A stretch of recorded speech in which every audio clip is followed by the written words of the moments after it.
and I first introduce our eminent speaker with all of you. Today we have with us Deepa Venkatesh ma'am. She is from IIT Madras. Deepa ma'am obtained her master's degree in physics from University of Kerala and PhD from IIT Bombay. She is currently a professor in the Department of Electrical Engineering, IIT Madras.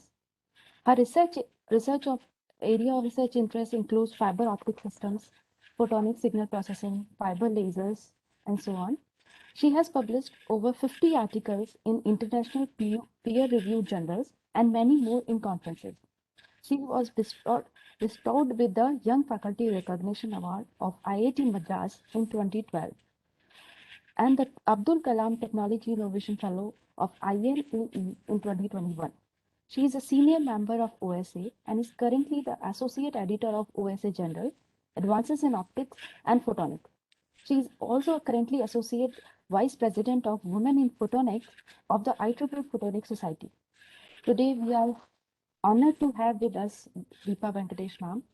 And I request ma'am to share her knowledge with us.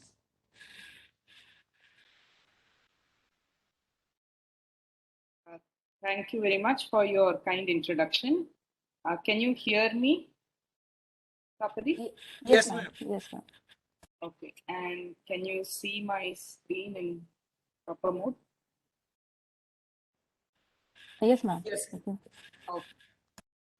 Thank you very much for inviting me to give a talk during in your important faculty development program.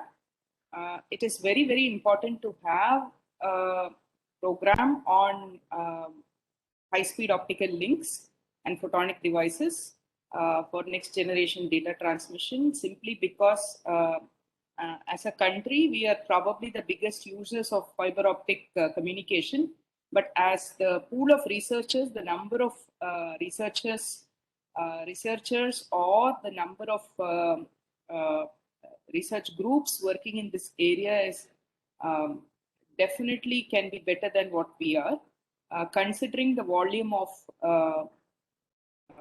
fiber optic related technology that we are using in our daily life, right? So it's very, very important that more people start working in different aspects of fiber optic communication technology, and such faculty development programs are probably the best way to accentuate this effort. So thank you very much for choosing this topic also. Can I request you, all of you, to keep your videos on, because I really don't want to talk to my own screens. So I'm going to do this like my classroom, where I say that everybody has to keep their videos on. I think these days in school children also, they say that the videos have to be on. So I'm going to treat you for a minute like school children. And can I please request you to keep your videos on? All the participants, can you please keep your videos on? I'm not paying attention to the background. It's okay. Okay. And I'm also trying to make this talk at a tutorial level. So if it is too elementary, please stop me and say that all this we know, please go ahead. If it is too complicated, please stop me and we can have a discussion. And if you do not agree to anything that what I have written in these slides, please also then stop me, because it is a learning process for me also. Today I'm going to be talking about advanced modulation techniques for high-speed data transmission, especially in fiber optic communication is what we are discussing. And this is the plan for my talk. We're going to spend a little bit time about why fiber optics, how did the technology evolve from intensity modulation direct detection systems to coherent systems. What is the basic of coherent communication? What exactly is coherent in coherent communication? Okay. Then the second part of the talk is going to be on why do we need to scale capacity or data rate? What is the motivation? And the third part is, hopefully I'll convince in the second part that we need to increase the capacity. So in the third part, how do we do that? And we will talk about some pulse shaping techniques, some advanced modulation formats. We will talk about some of the areas where you can even pursue as your own research at simulation level or at experimental level or at the signal processing level. So just to start off, we all know that optical fiber technology is really omnipresent, right? Let us say I'm making a phone call from one place, one part of the continent to another part of the continent. Unlike what people usually think that it goes through the satellite, actually it doesn't go through the satellite, right? It somehow there is an impression even among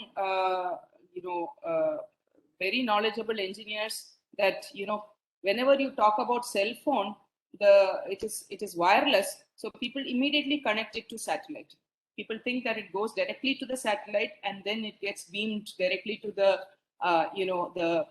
receiver. And fortunately or unfortunately, that doesn't happen. What happens, we know, is the following. Let's say I'm making a call from a cellular operator.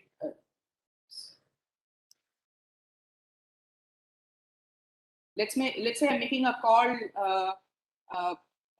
from, trying to see if you can see my pointer. Yeah. So let's say I'm making a call from somewhere here. Give me a minute. I'm going to come out of this presentation and come back again for a reason which I'll tell you if it works.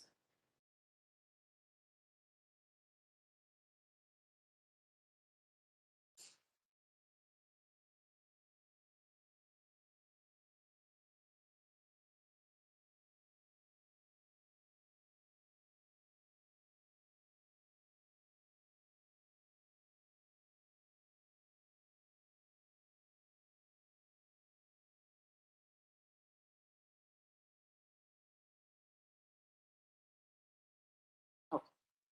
So this is why I wanted to do this. So let's say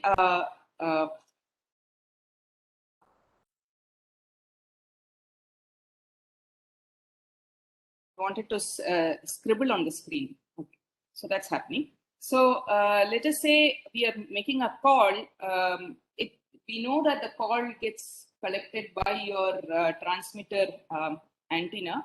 And at some point, all these digital information gets converted into optical information, converted into it gets your wireless data actually gets transferred to the optical domain. It finds its way to the closest metro network, which is of the order of up to 100 kilometers, and then it finds its way to the core network, which is trying to connect different continents, different countries, and then from the core network of the country or the other part of the continent, it tries to find its shortest path to the receiver, and then close to the receiver, it finds its way to the metro network of the receiver, right? And then it finds its way to the closest node here and finds its way to the closest antenna and reaches your receiver. So this is really how a cellular transport happens.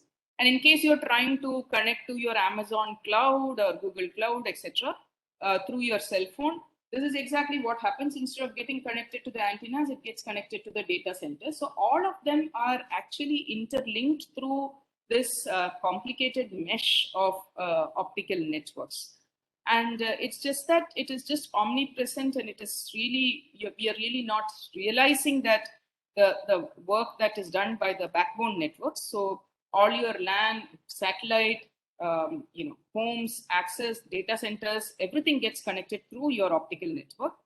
What is really not connected in this mesh is the radar networks, right? I mean, we do have phased array antennas, the huge phased array antennas the one like the one in the GMRT, where you really have optical cables connecting phased array radars, but that's probably the only independent link which is not connected to the mesh. So given that it is really omnipresent, why is it that we actually need these optical fibers? Why can't we make this network in copper cables? Why can't we have this mesh of networks done in copper cables? And the answer is very simple. This is the 101 primer for why optical fibers. Everybody is aware that copper cables come with bandwidth limitations. The attenuation in copper cables are it's a function of the frequency, the carrier frequency, the carrier frequency of operation. And optical fiber here not only has low bandwidths, low attenuation, its attenuation is flat across the carrier frequencies. It's really, really flat across the carrier frequencies until about you will well, this is not really in terms of carrier frequency. This is in terms of bandwidth of communication. Because in terms of carrier frequency, you wouldn't use 1 gigahertz. You wouldn't use an optical fiber to transport 1 gigahertz. You would use a metallic waveguide. But anyway, so the bandwidth of copper cable is limited. There is large attenuation at high frequencies, whereas this is the reason why we are using optical fibers.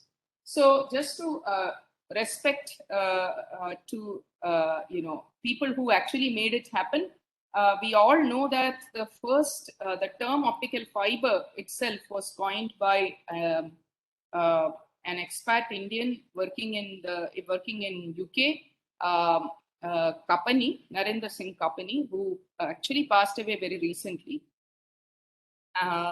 He was using something like an optical fiber for imaging. They were working towards making the imaging, the endoscope, much more simpler rather than using glass rods. They were trying to use bendable glass rods, and that's how Kapani came up with this idea of optical fibers. And in fact, in this paper is where this term optical fiber was first used. So in that sense, he's also called as a father of fiber optics, even though he did not really think of using this for communication, right? The person who made it actually happen for communication is Charles Kao, who won Nobel Prize in 2009. Again, the primary contribution that Kao and his co-workers did in Corning glass at that time is that they realized that for light to propagate through optical fiber and to be making it useful, not only you need a total internal reflection, you need a cladding also. So you need a cladding, and they made the first optical fiber 1970, which is probably as old as it's around the same time when lasers were first made, and that with a loss of 4 dB per kilometer.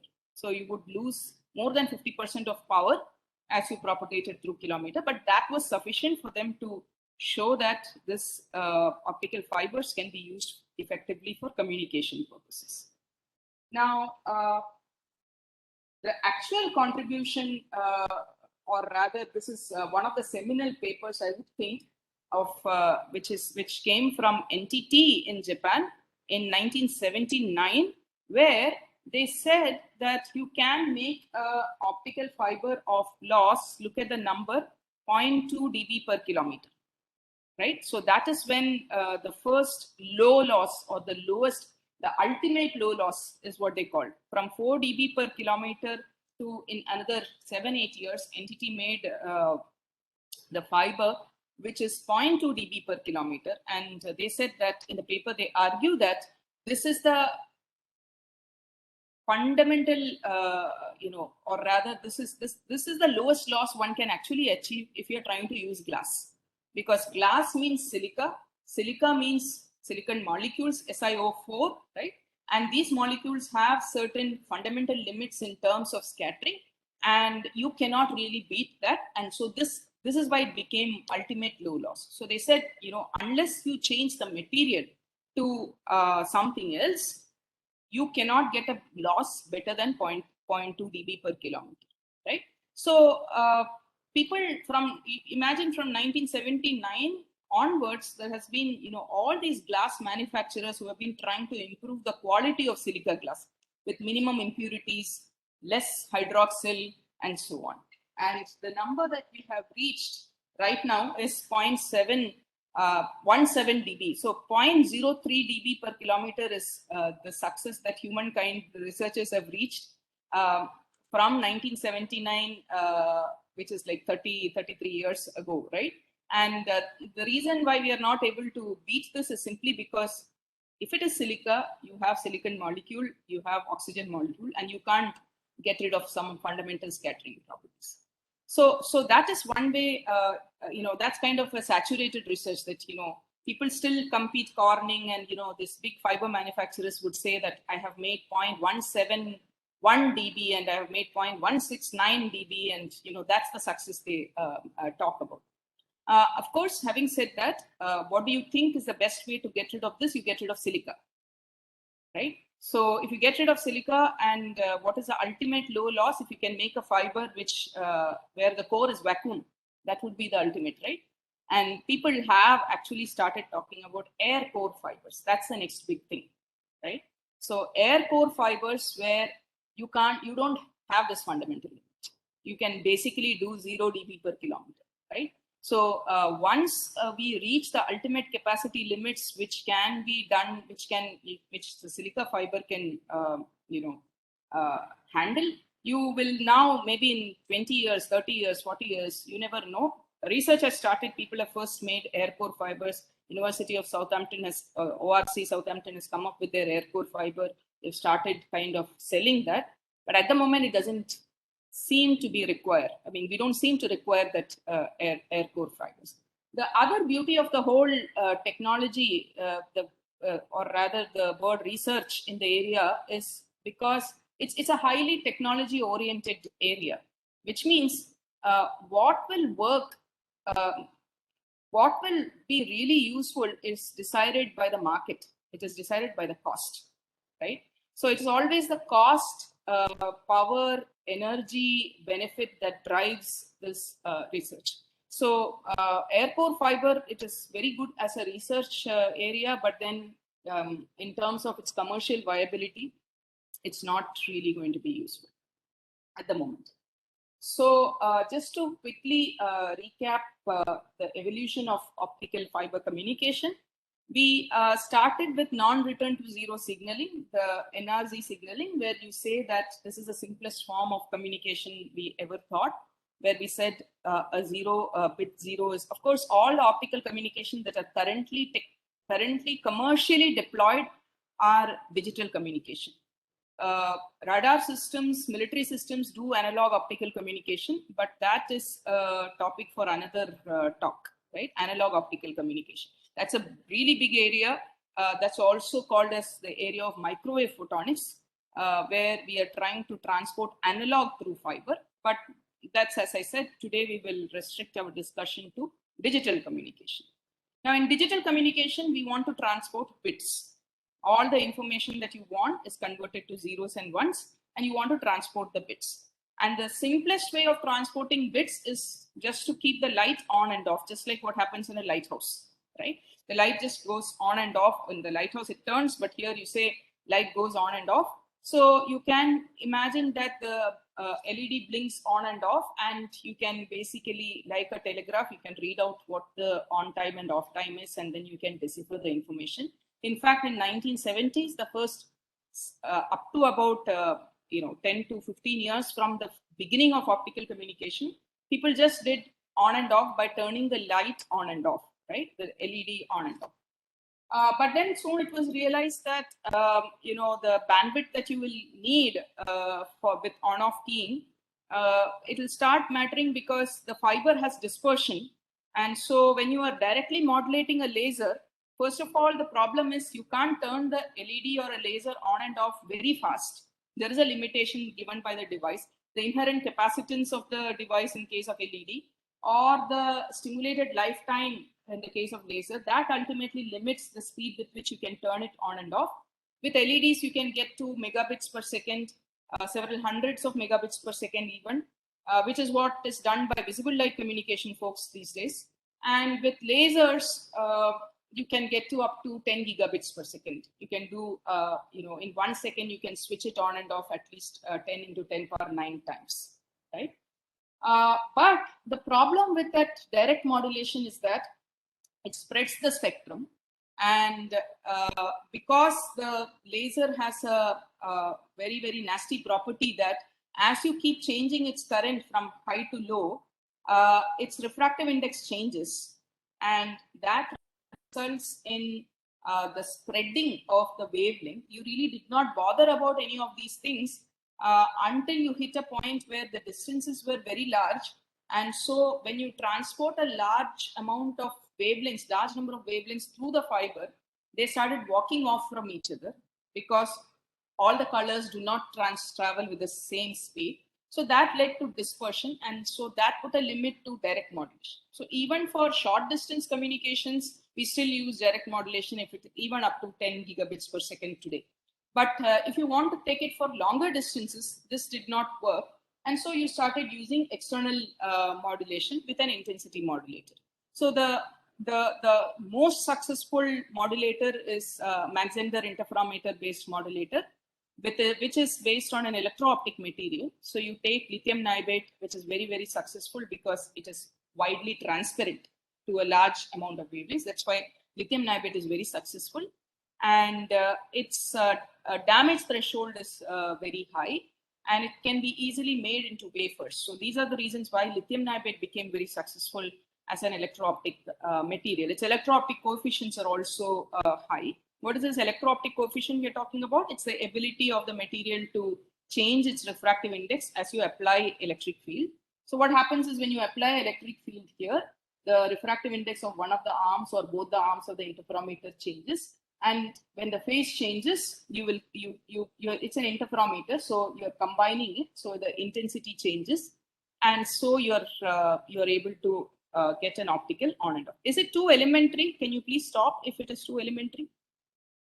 No, ma'am, it's not. It is fine, ma'am. Okay. Good. So what you It's ended useful, ma'am. Okay, thank you. What you ended up doing was, we have also remember this plus diagram with two dots that I've put there. That is a constellation space.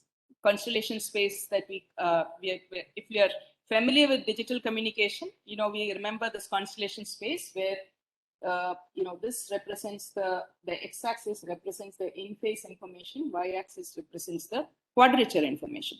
There is no question of quadrature information in intensity modulation direct detection systems because you are just sending a 0 and a 1. So the red dots are representing the information, the bits that you are transporting. You use direct detection as the receiver, direct detection receiver, because it's just a photodiode, reverse bias photodiode. When light falls on it, it produces a current which you convert into voltage, and that's your signal. And when there is no light, obviously it doesn't produce a signal. So this is intensity modulation and direct detection, or IMDD system. This is the IMDD systems that we talked about. And this is what we started doing in 1975 when we started doing optical communication in the commercial front. Okay, but soon it was realized that if you want to take to longer distances, your sensitivity of the receiver has to be high, right? So that the light attenuates as it propagates. So if you want to really transport to really long distances, you want to make better and better sensitive receivers. So there's a lot of research that went on in 1980s to see how the optical communication distances can be increased by making better receivers, right? So what they did was, instead of using a direct detection receiver, they used a heterodyne detection. They used a local oscillator, which is a laser.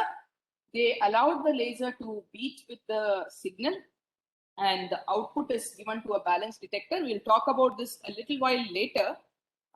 But in 1980s, there was a big amount of research, or large amount of research done on this coherent detection. Even though we really don't use the word coherent here, it just means that we use heterodyne, let's call it as a heterodyne detection right now, to understand that by using this local oscillator power, a receiver is limited by thermal noise and short noise. Thermal noise is the regular Johnson noise which appears in any electronic circuit. Short noise is something that appears in the receiver because of the fact that the photons are quantized. Okay, so the arrival time of the photons are statistical, and so there is a noise, right? So people wanted to beat the thermal noise, which is like a classical noise, and operate in the short noise limited regime. And that's where this local oscillator helped, another laser helped at the receiver. And in 1980s, there was a lot of proposals on, it's just intensity modulation direct detection. But if you use this, instead of using one photodiode, you use balanced photodiodes, which basically gives you the difference between the inputs, it's two inputs. You allow the signal to beat with the local oscillator. The sensitivity improved by a factor of 6 dB, right? So that would mean that's 6 divided by 0.2, right? So that will be 30 kilometer extension in terms of distances. So that's what was proposed.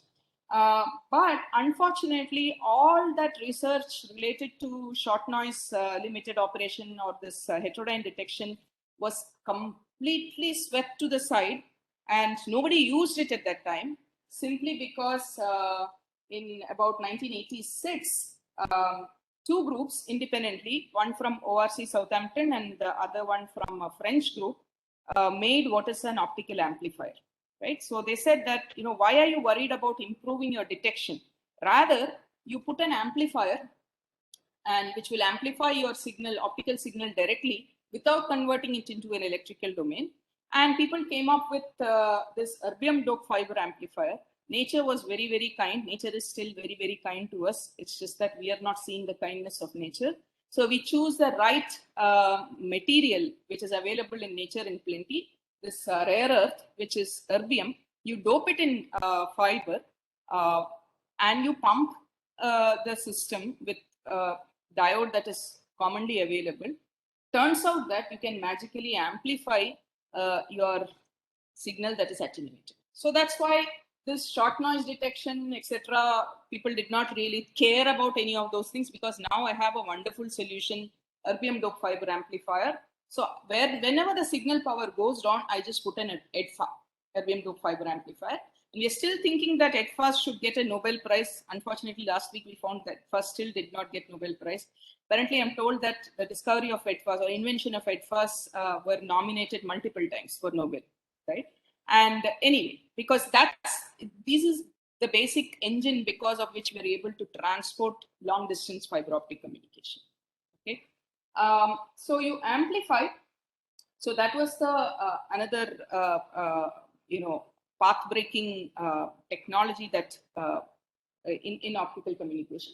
And the beautiful thing about EDFA is not only does it amplify one color, it can amplify a large range of colors simultaneously, which means EDFA made WDM possible, wavelength division multiplexing possible. And what is wavelength division multiplexing? It is like a highway.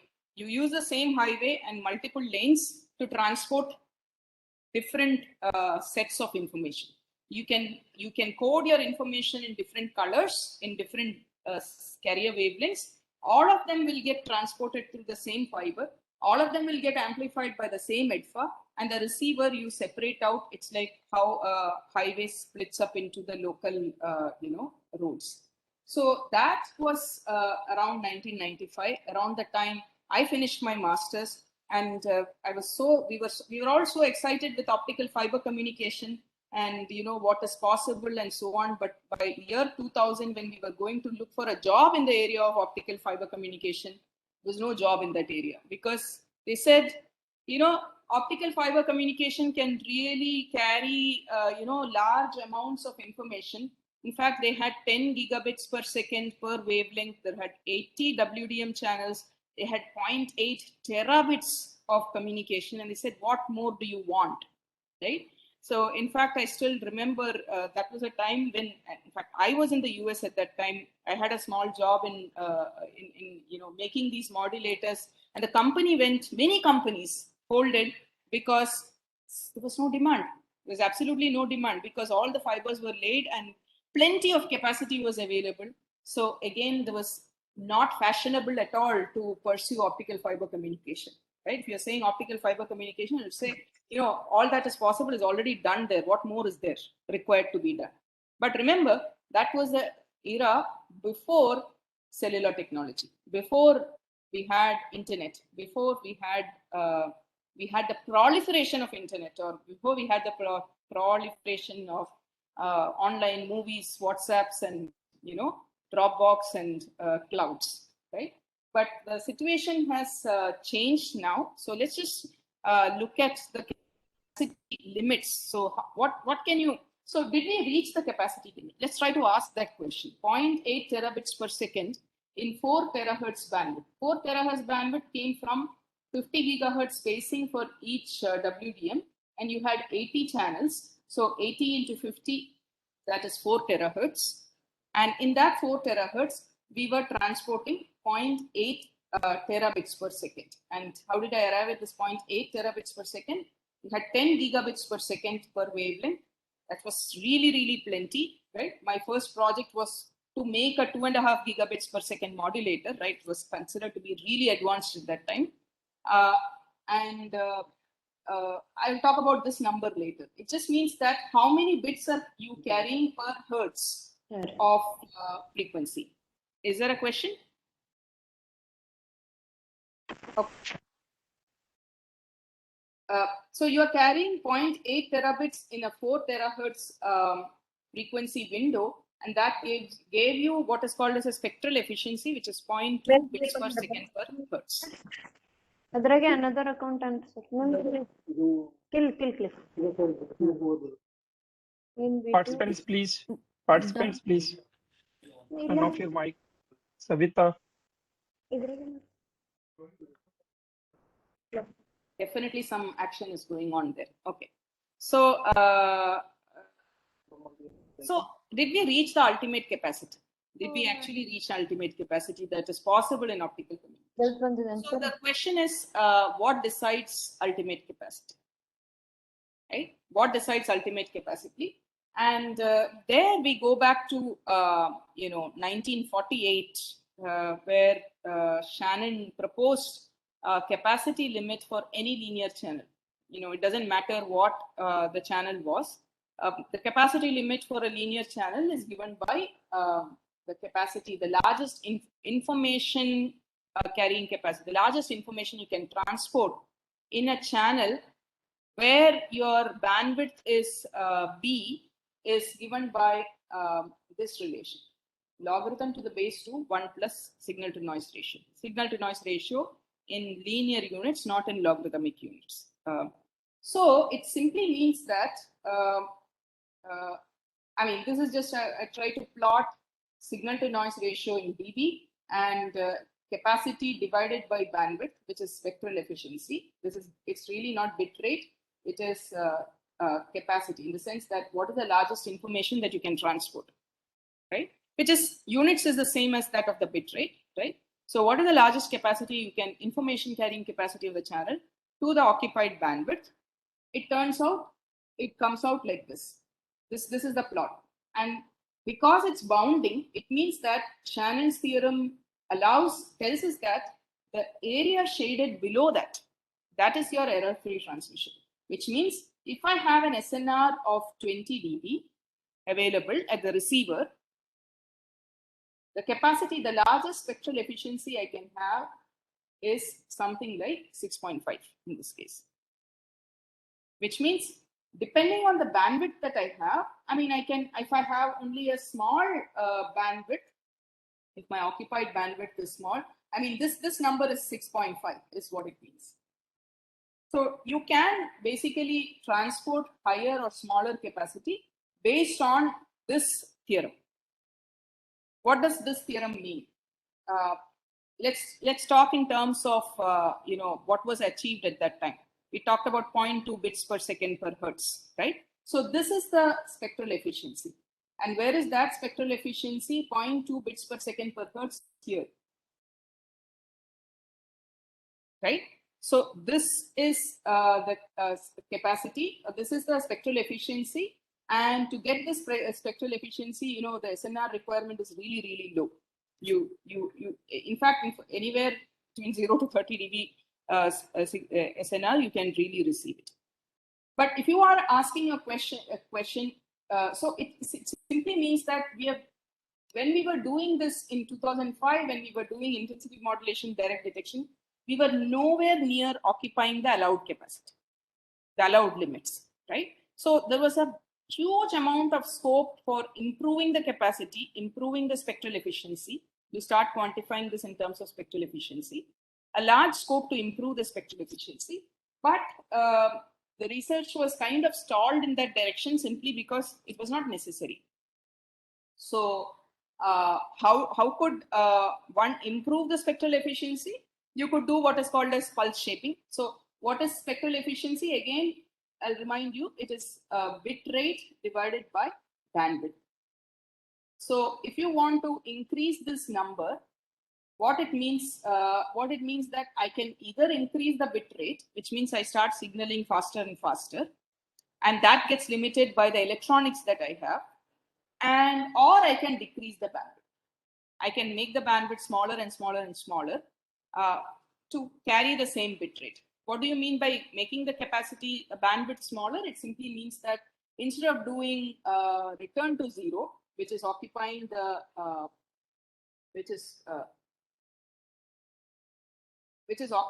largest bandwidth available here, it is occupying the largest bandwidth. So this is an example of signal transport for 10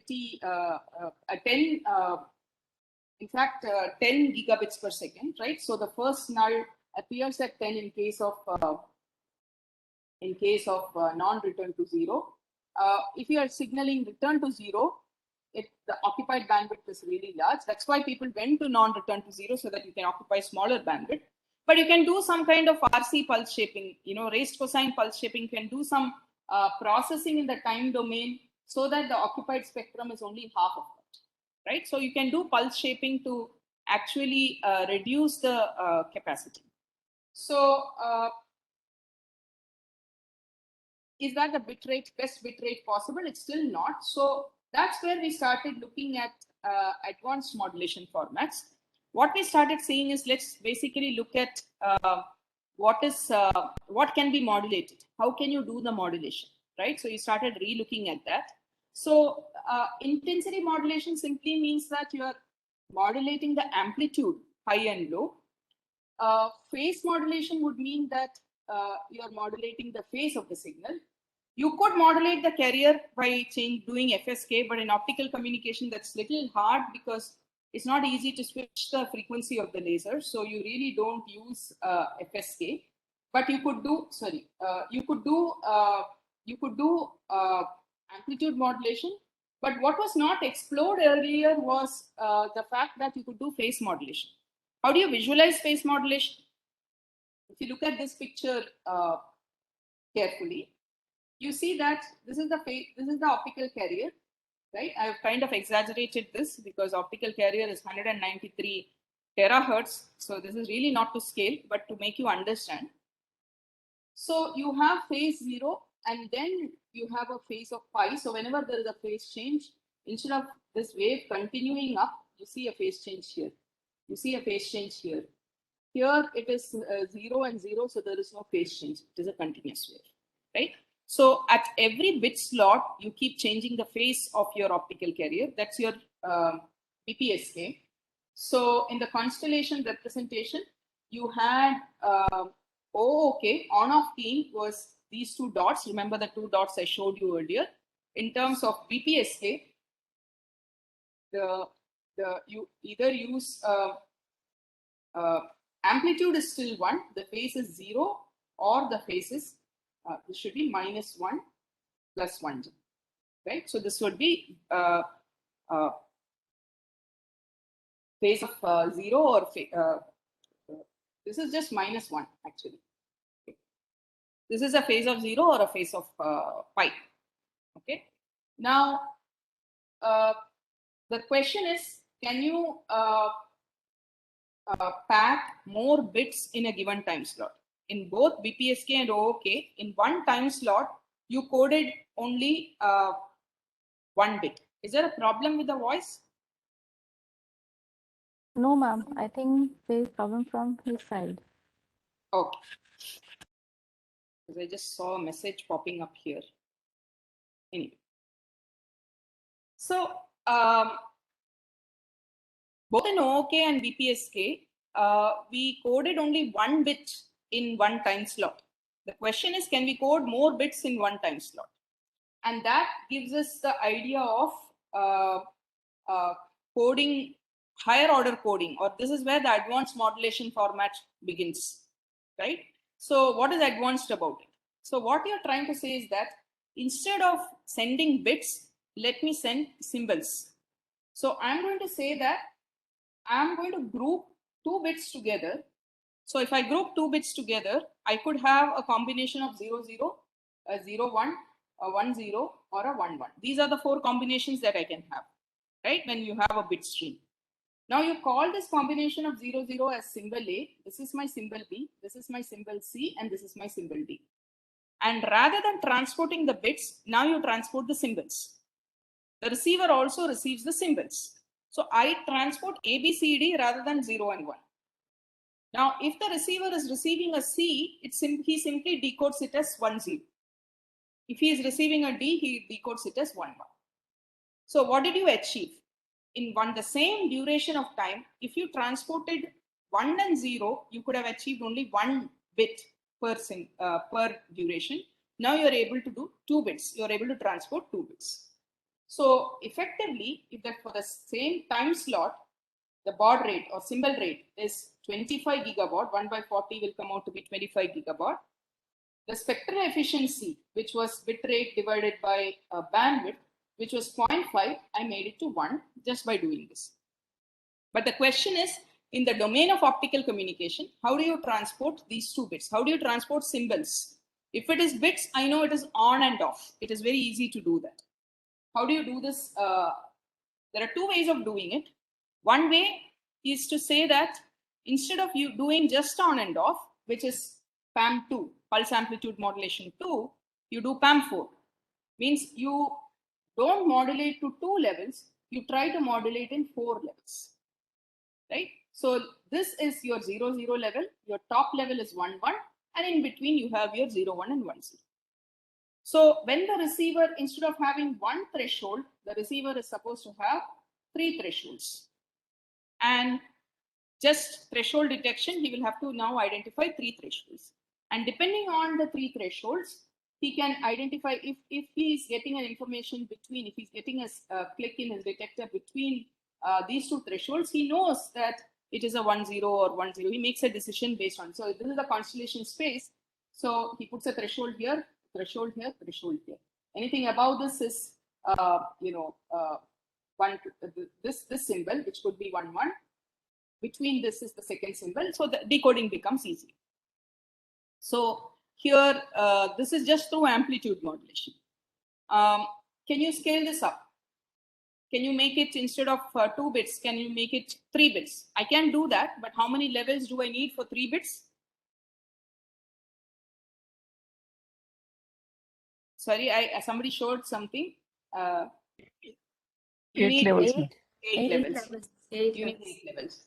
And then it becomes very, very hard to start distinguishing. So even in the commercial world today, short distance communication is done with PAM4 only, right? I mean, they don't do phase modulation. They're comfortable doing PAM4 because you can do just amplitude modulation.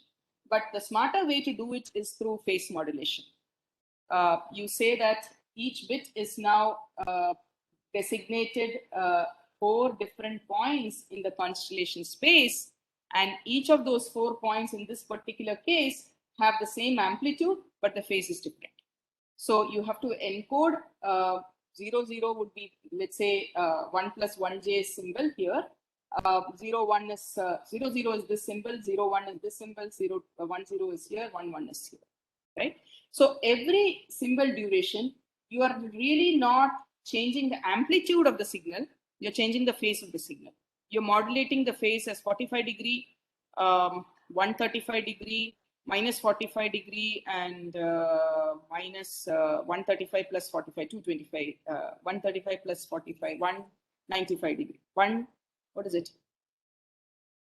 What is the third angle? 270 degree. No, it's not 270. 270 minus 45 degree, whatever is that angle, right? So you have to modulate it that way. So each constellation is associated with one quadrant, and this is, if you can do this kind of a modulation, the receiver, when the receiver receives a particular, and this receiver has to identify the phase, and depending on the phase, he can decode.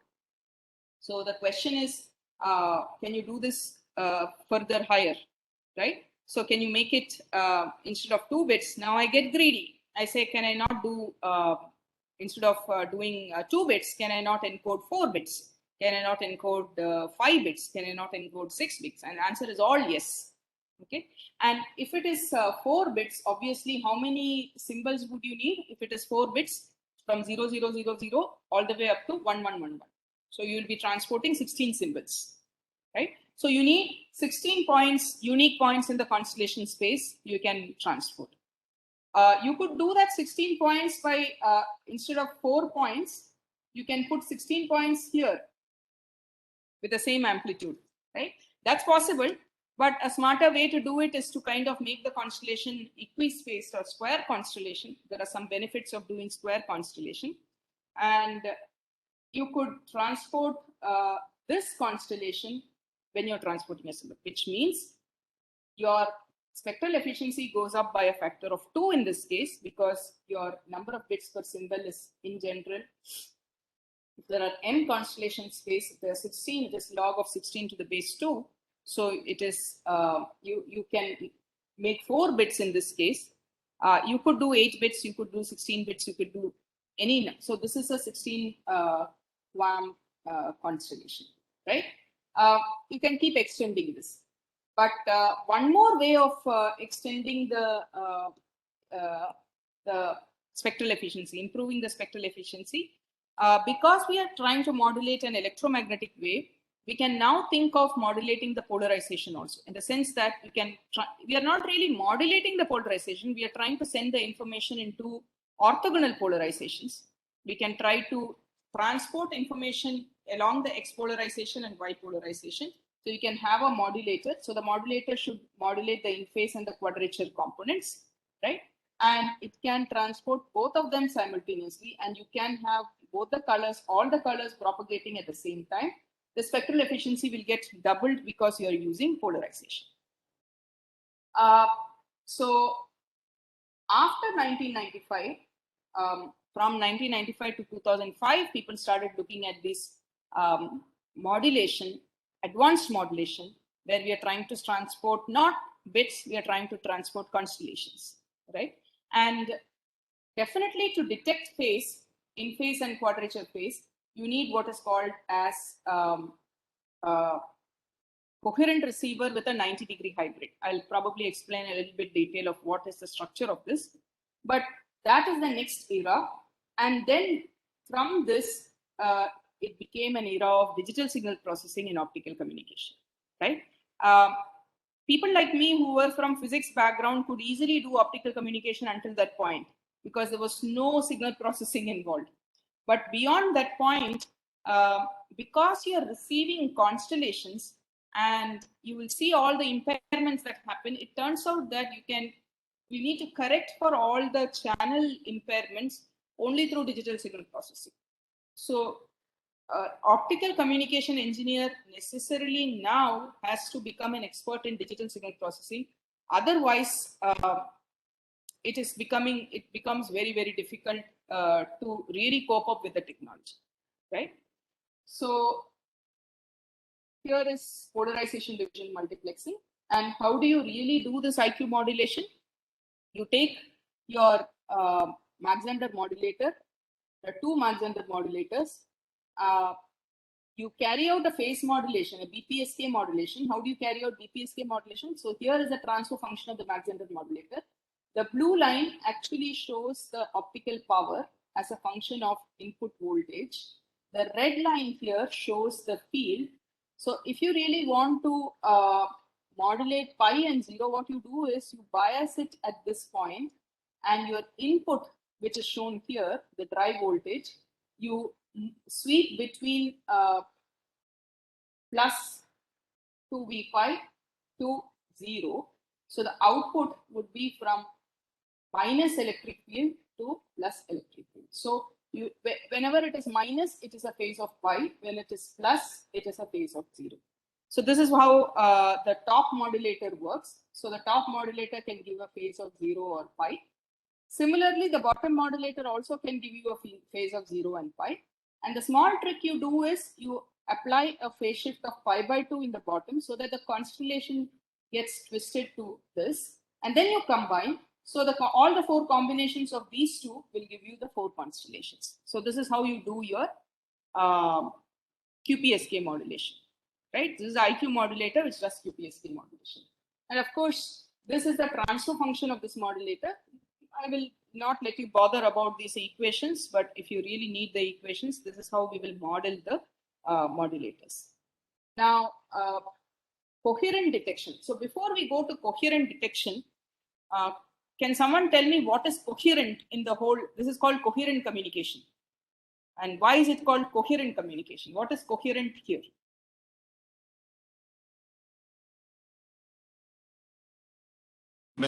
Actually,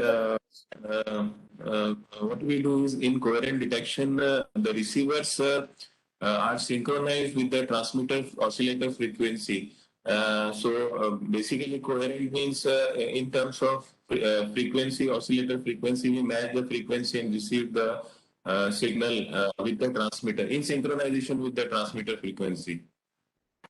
Okay, so your answer is partly correct, but when you say coherent detection, in fact, in today's commercial systems, the transmitter and the receiver are in 2 independent locations. They are completely asynchronous. There is no synchronization that happens.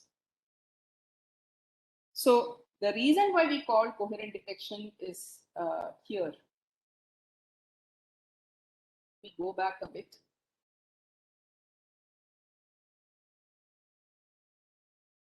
Let me clean these scribbles.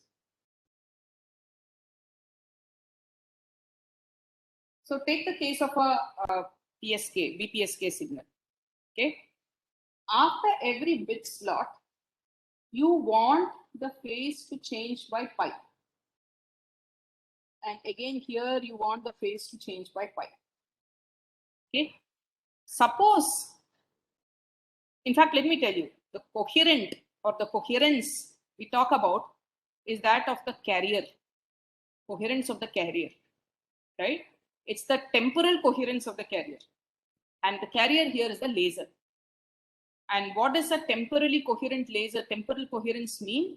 It means that if I take a laser and at the top I'm trying to show the output of the laser, right? It is supposed to give you as a function of time. So I'm looking at a given space, and as a function of time, I'm sorry.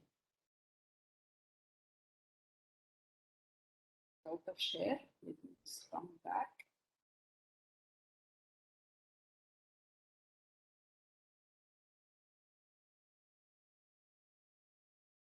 I got my presentation went away.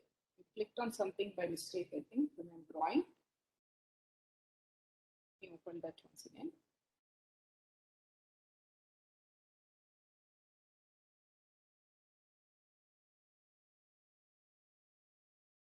So this is the gap for you to ask your questions. Ma'am, I have some question regarding the modulation format for visible light communication. Yeah, what's your question? Ma'am, actually, I have gone through various papers on indoor visible light communication, and everybody is focusing somewhere in OK, somewhere OMTM. So as per ma'am, what you suggest that if practically I want to work for some experimental work on indoor optical wireless communication using visible light. So which modulation will be the best one and in terms of performance?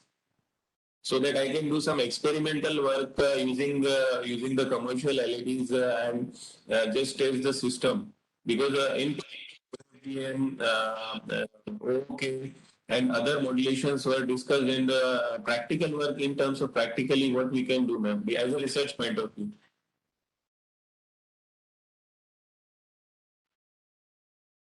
Yeah, I will definitely answer that question. Just let me finish this and then I will answer that question. Okay, ma'am. Yeah. I mean, I can promise you that as a researcher, these are the questions that I also have. And then how do you choose? How do you choose what is the path you take? Right? So I'll talk about it in a bit. So let's just talk about what is coherent and incoherent communication. So what I'm trying to draw is the, imagine that I'm drawing a sine wave, okay?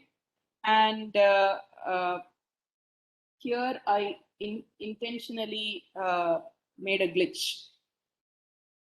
The phase changed there. Are you able to see that? Yeah, I can see that, right? And somewhere here, the let's say the wave is doing this. So there is a phase change. This is the output of a laser, no modulation, right? So even though the light is a monochromatic source, there are these phase, there is an inherent phase, phi of t of the laser. If the laser is able to maintain its phase for infinite time, the laser has infinite coherence time. But typically, lasers don't have infinite coherence time. What happens is this. After a certain time, because of the internal mechanism, I mean, we'll not go into the details of why you have phase noise. You have phase noise. And the phase noise represents or it shows itself as a frequency spread because derivative of phase is frequency, right? So you do have, in addition, ideally a laser should have been a delta function in the frequency domain. I should get a delta function in the frequency domain. But the laser always comes with a spread.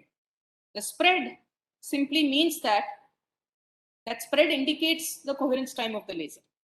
If the spread is 10 kilohertz, you can convert that into time and that's your coherence time, which would mean that after that particular duration of time, coherence is of course a statistical quantity. It is not that exactly it happens at that time. Statistically, the laser phase fluctuates in that time scale. And you don't want that laser phase to fluctuate on its own, right? Because you're trying to encode your information in phase. Now, if the laser is kind of oscillating, throwing its own phase, that becomes an error in your communication, right? So the coherence in coherent communication is actually the coherence of the laser that we are talking about. You are basically making use of the fact that the laser light is coherent, and you're trying to rely on the fact that the laser light is not changing its phase. So when a receiver sees a phase change, it is only because of the fact that you modulated it with a specific phase rather than the laser changing its own phase, right? So that is coherent in coherent communication. So the reason why we talked about that is because here, in a coherent receiver, again, you are trying to extract phase. That's all what it means. You are trying to extract phase from the coherent receiver. And of course, you will try to keep your local oscillator, which is another laser, close to the signal, but there's no way you know what is your carrier, so you cannot really overlap on top of it, right? So the photocurrent is proportional to the signal plus local oscillator mod square. And in case of electronic systems, in wireless systems, people use IQ all the time, but they have a electronic local oscillator. They have a 90-degree hybrid. So essentially, this gives you cosine function. This gives you a sine function. So you have the cosine beating with your signal. You have the sine beating with your signal to give an I and a Q. This is the electronic system. Now you do an optical system the same way. Let me show you probably this. You have the signal, you have the local oscillator. There is a 90-degree hybrid, right? The local oscillator, one part of the local oscillator beats with the signal. The other part of the local oscillator is shifted by 90-degree hybrid and beats with the signal. And this is how you receive your data. I will not go into the equations because probably this is something that is a textbook material and you know how to do it. Right. So I'm going to stop at this moment and take answers related to questions. Before this, let me just complete one small part and then take questions from you. The other challenge, so let me come, since you raised this issue that the transmitter and the receiver are, the local oscillator are not really having the same frequencies. There is a frequency offset. There is no common laser between the transmitter and receiver. The local oscillator is tuned to the incoming optical frequency, but there's no way you can overlap them. So you will have always a frequency offset. And what's the consequence of frequency offset? If there is an offset frequency between the two, you will determine the phase, but that phase will have some error because the transmitter and receiver are not really in having the same frequency. And the error is, phase is always 2 pi into frequency into time.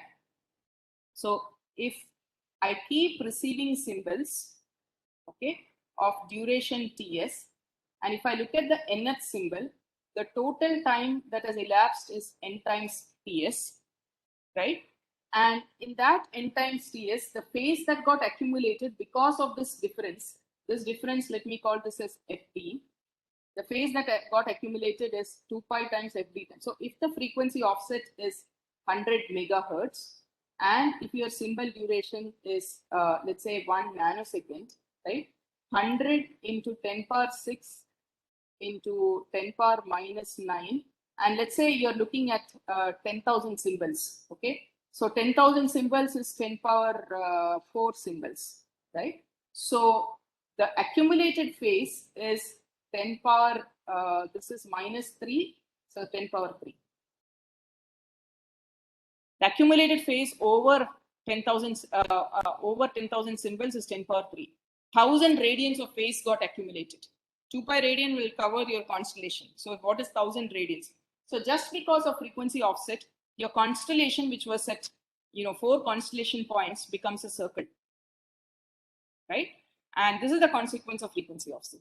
But the good thing is that you can always find out this frequency offset, because if you just do a Fourier transform of this, you will find a peak at Fd. So you know what is that frequency offset and you correct it through digital signal processing.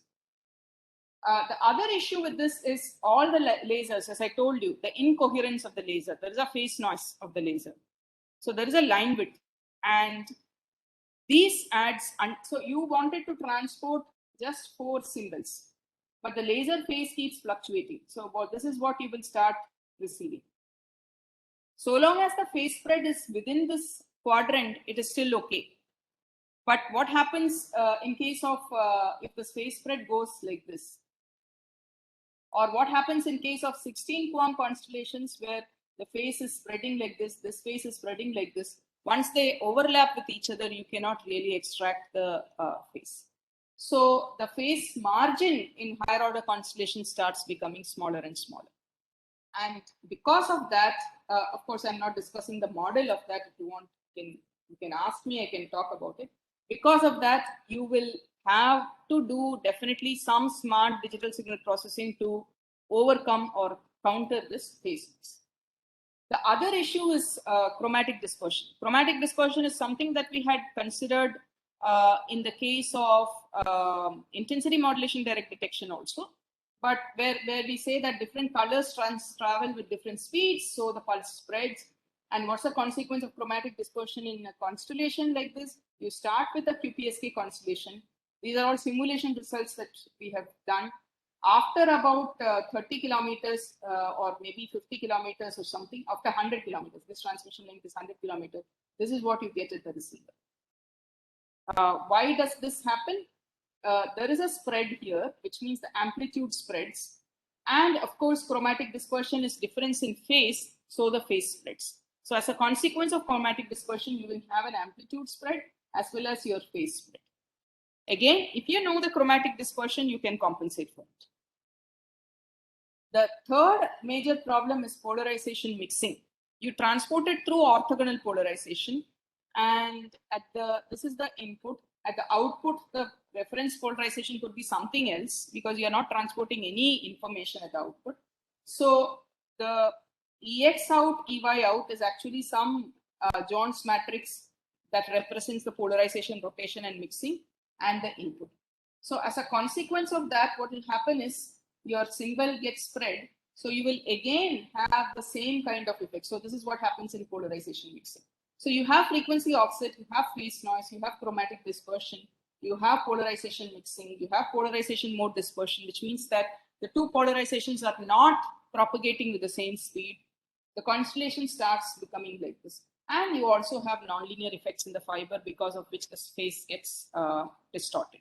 So you really need to come up with some smart digital signal processing to compensate for all these. And some of the algorithms, so the way you process is your sequences. At the receiver, you have your in-phase quadrature component for your X and Y polarization. You will first carry out chromatic dispersion compensation, then you carry out frequency offset correction, then you find out your clock recovery, find out the best symbol sample point. After that, you do polarization demultiplexing, then you do phase noise correction, and then you do your decision. Right? This is the sequence of algorithms that is implemented in commercial transponders. Okay, and this is how an example of commercial transponder which does IQ transmission with coherent receiver, etc. This is from a commercial, I think it is from Lumentum or some company which makes these transponders. I've highlighted these. It can do PMQPSK, it can do 8 QAM, it can do 16 QAM. It can go a symbol rate from 28 to 66. It is doing spectral shaping that, as I told you, in the time domain pulse shaping so that the bandwidth is limited. It can support FlexiGrid WDM support. The size is still 10 centimeter by 4 centimeter by 1 centimeter. Right? It's much smaller than even our cell phones. So this is the way where technology is. So what we are doing in our department or in our lab, this is a picture from our lab. We have the ability to do high-speed communication. So what we have is, first let's start with arbitrary wave generator. It has a 63 gigasamples per second sampling rate. So you can generate your data from this arbitrary generator. It can be modulated using your IQ modulator. This is the box this has the laser also. Then we take it through this, we don't have long lengths of fiber. So we emulate long lengths of fiber through this noise loading stage. Because the consequence of transport through long length is after every span, there is noise addition. So we just keep adding noise with the noise loading stage. And then it goes through the coherent receiver, and then it goes through the analog to digital converter. All the signal processing happens in this box, which is actually a computer. The receiver, the A2D is here, and that information from A2D is transported to this front end and all the signal processing. So here you can see a 16 QAM constellation that is transported. And there are two constellations shown. One is for X polarization, the other one is for Y polarization. So this is where we are. The next part of my talk is, I can skip it. It is future research trends. If you have time, we can do that. This is whatever I've told you until now is commercially, I've already shown you a commercial transponder. So this is what is commercially deployed. Now, I will answer the first question as far as visible light communication is concerned. You see, in the optical fiber communication, there are standards that are developed. These standards are talking about 16 QAM, 400 gig standard actually talks about 16 QAM and also 56 gigabaud electronics to reach 400 gigabits per second. So the standards body will keep coming up with standards as to what should be the modulation format used, what should be the baud rates used, and so on. In case of visible light communication, that standardization is still evolving. So what is the modulation format that I should use is decided by what is easily feasible. For example, in visible light communication, you have a fundamental limit that your LEDs or the light sources cannot be modulated very fast. The symbol rate is limited. Now, you cannot do coherent communication there because LEDs are not coherent sources. So you cannot use QPSK or 16 QAM there, or rather, it's going to be very hard. You can do regular OOK, that's the easiest thing to do. You can do PAM4, again, that is the easiest thing to do because you're not depending on phase. The other thing you can do to improve the spectral efficiency without going into coherent is OFDM. You do what is called as OFDM with Hermitian symmetry, so that your signal that you want to transport is real, and so you can do a modulation, direct modulation of your laser with your OFDM signal, and that would be a good way to improve the spectral efficiency in visible light communication. Of course, in visible light communication, you also have other tricks you can play. You can have multiple LEDs and you can code them. There is something called spatial coding. I'm sure you know spatial coding. So essentially, like polarization, you can now say that, or like QPSK, where you said 2 bits in one symbol, you can say, I have 2 LEDs, and now each of these LEDs I can use as 1 degree of freedom. Now you can have n LEDs and use it as n degrees of freedom. Those are the tricks that people play in visible light communication. So definitely don't go for phase modulation because LED is not a good source for phase modulation. Pick an amplitude modulation, PAM4 or DD-OFDM. DD-OFDM, if you want to, or real OFDM or OFDM with Hermitian symmetry, if you want to go to high spectral efficiency. That's a modulation format. Now, in that OFDM itself, you could modulate each subcarrier with 16 QAM or 64 QAM or even 256 QAM. The beauty of OFDM is in each subcarrier, you can have all these complex modulation format. But you do Hermitian symmetry, which means the positive and the negative side, you mix it with a conjugate of itself. The resultant is a real symbol. And in the digital process, you can recover your 16 QAM and 64 QAM. Your laser need not have coherence to do that. So I hope that answered your question. Yes, ma'am. Ma'am, actually, regarding this visible light communication, there were some challenges in the indoor system. That from the transmitter point of view, they have specified some challenges that dimming and flickering issues are there when you are using the LED. So there is some dimming going on, flickering issues are going on, and when we set our LED, so the angle, semi-angle optimization part is also there. So some challenges at the transmitter is there, which is resolved by this modulation. As you said, okay, we can use the okay modulation particularly because it is PAM4 modulation we can do. And also regarding some multi-part distortions, there are some multi-part reflections also there. So they have used the OFDM for that part, for removal the inter-symbol interference. So that's why I was getting somewhere I'm getting the advantage of the resolving the transmitter issues in using OK, and somewhere multi-part distortions or inter-symbol interference spectral efficiency using OFDM.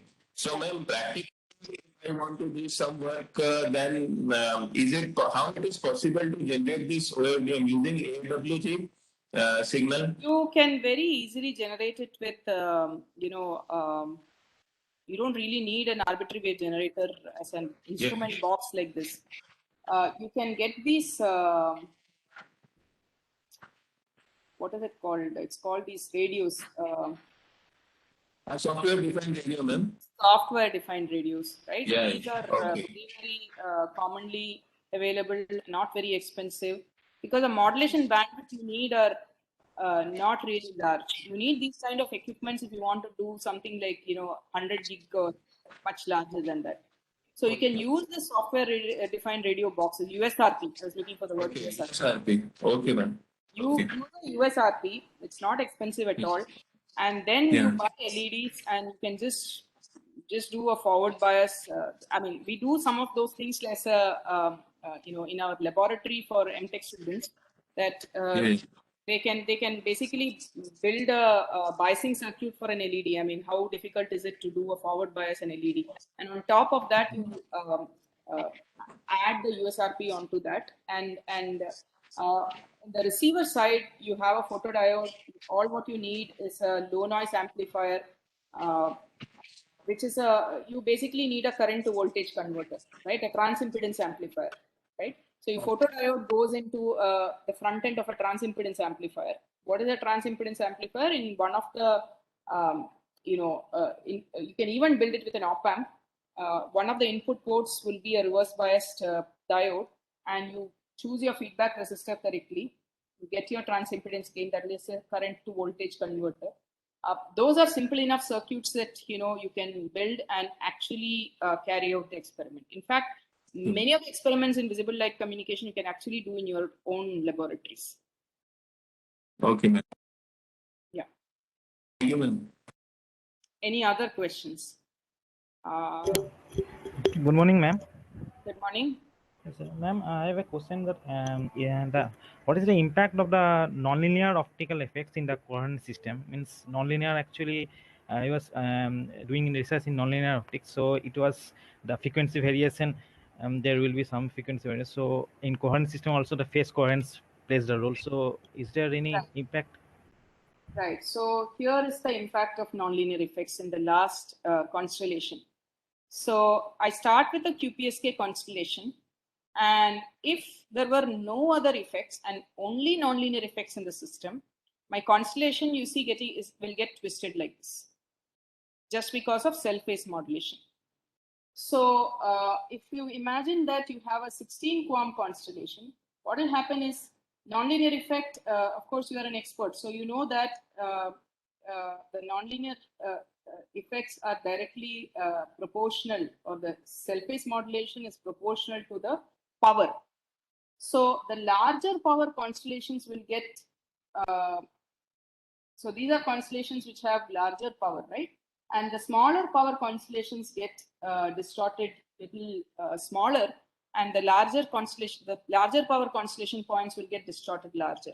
So you will have a kind of a very unequal distortion in your constellation space, and this is a challenge. This is a challenge, and this is one of the ultimate.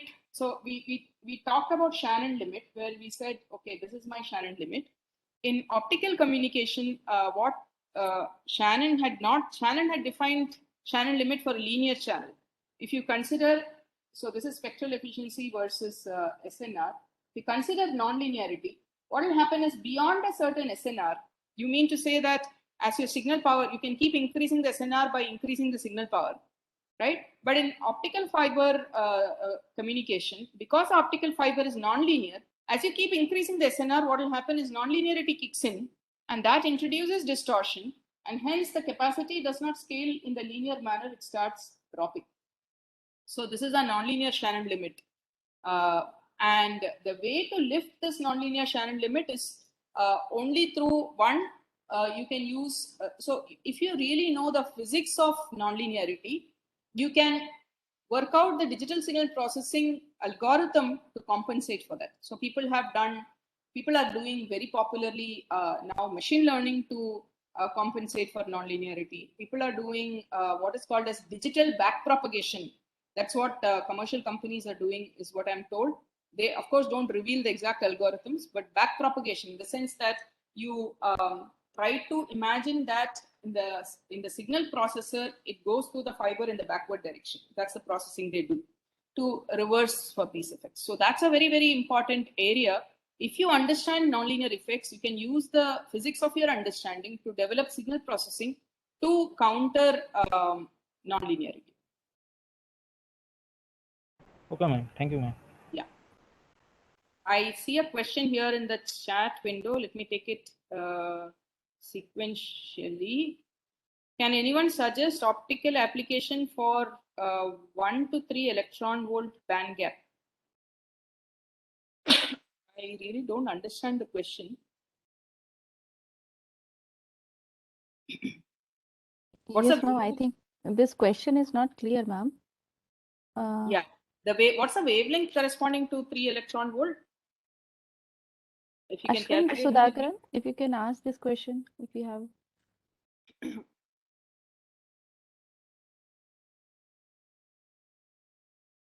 Coherent would mean single color. Yeah, in a way, yes. It is a single wavelength detection because, but what you want to detect is phase. The next question is software that we can do to coherent. I mean, of course, there are a lot of commercial softwares available. No doubt, you have. I have not used any of them, but I know that there are commercial software that is available that will emulate coherent communication.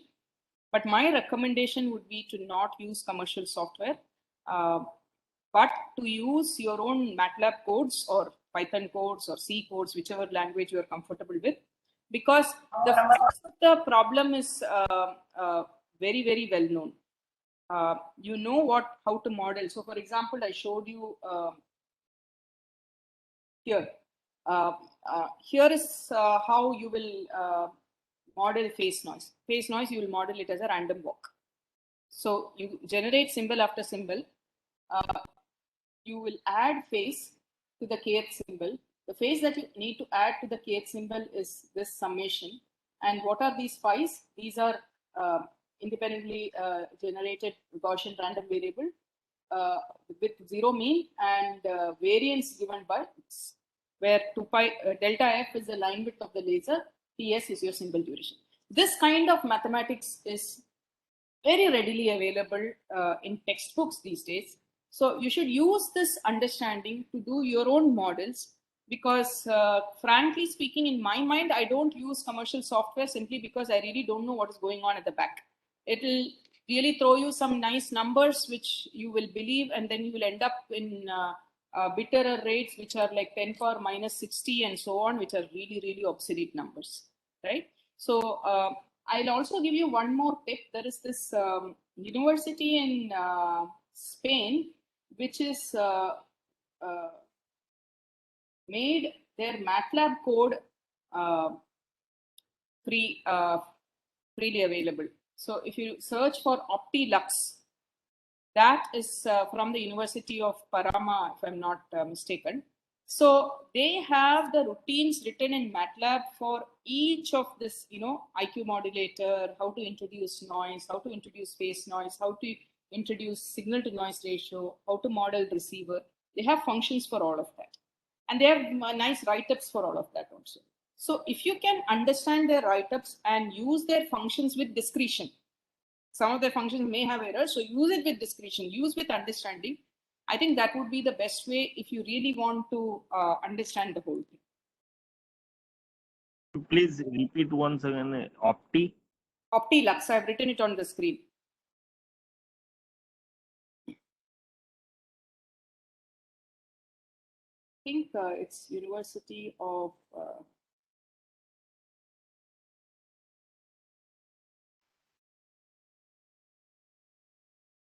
There is one more question. What are the application of metamaterials in optical communication? This Pankaj Keshavi asked this. Yeah. So the answer to this would be like saying that, you see, here is my block diagram of optical communication, right?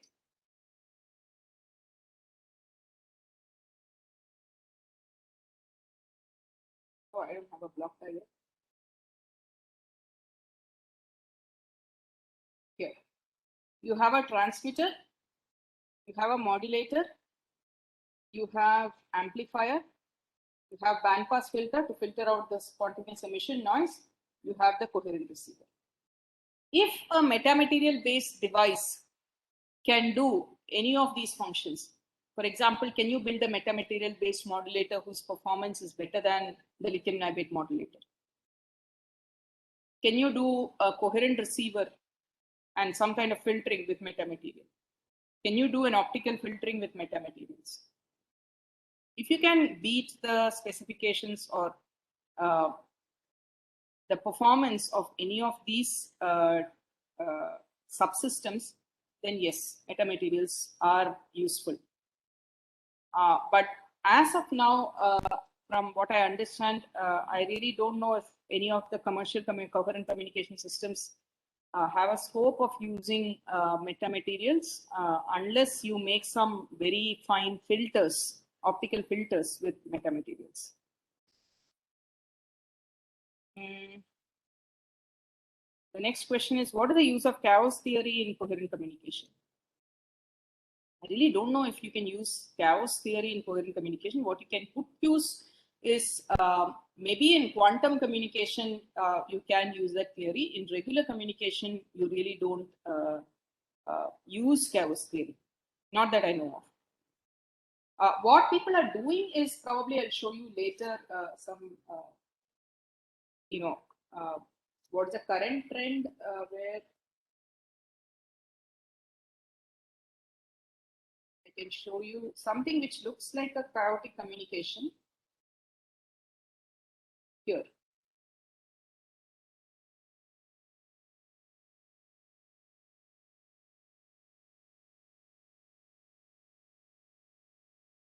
This is what people are doing. This is a recent work from Bell Labs actually. Instead of using square constellation, they use geometric shaping just to make sure that the rings are all equidistant from the center, or the constellation points are the way you choose your constellation points. The other thing that people are using is probabilistic shaping, where you don't code your symbols. We talked about 0, 0, 0 to 1, 1, 1, 1 being equally probable. So you don't do that. You do some unequal probabilities distribution to occupy the symbols, so that here is the region, sorry, the central part is a region where you have a large SNR. So you make your distribution of bits to symbols in such a way that more and more symbols are coded as the central part. More and more bits are coded as a central part, and the probability of occupying the outer part is smaller. So, I mean, this is definitely not a chaotic communication, but you're trying to build in some statistics into how you choose to do your constellation, how you make your constellation, so that your reach has capacity reach increases. So in terms of quantum communication, probably, or secure, not really quantum, in terms of secure communication, I have seen people doing chaotic communication if you want to improve the information security, but not in regular coherent communication. Okay, any other questions?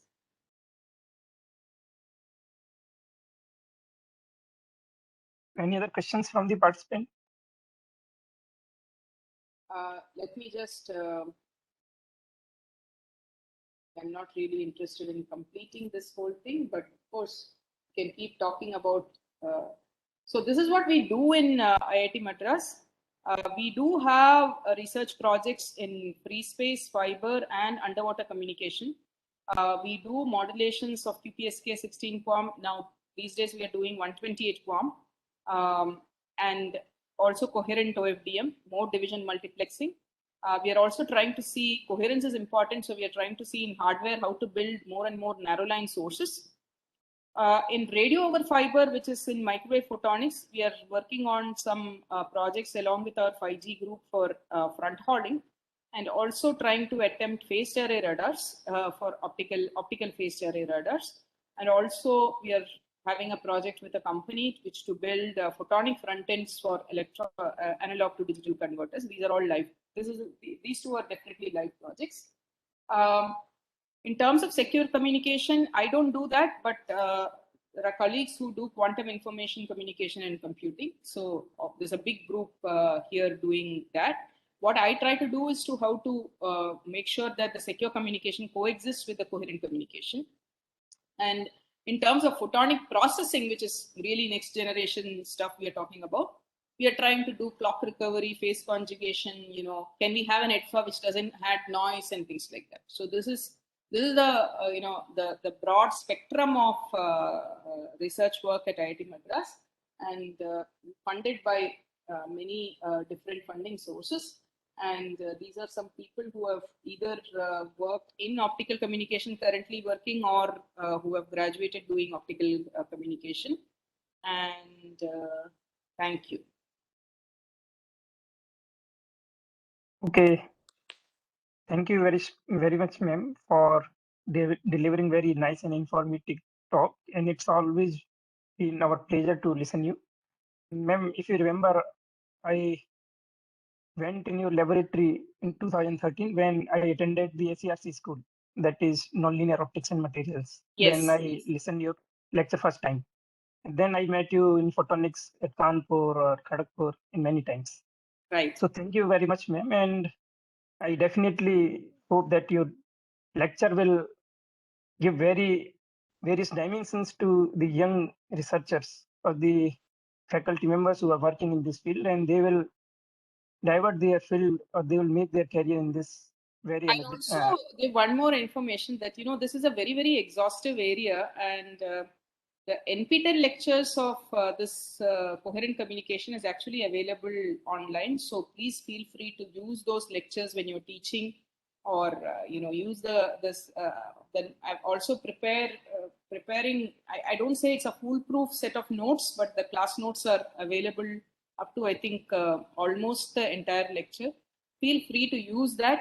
And also, please feel free to let me know if you find any mistakes or errors in that. Okay, so thank you, ma'am, for sparing you so much. valuable time. Yes, thank you, ma'am. Thank you so Thank you, much. ma'am. Yeah. Bye.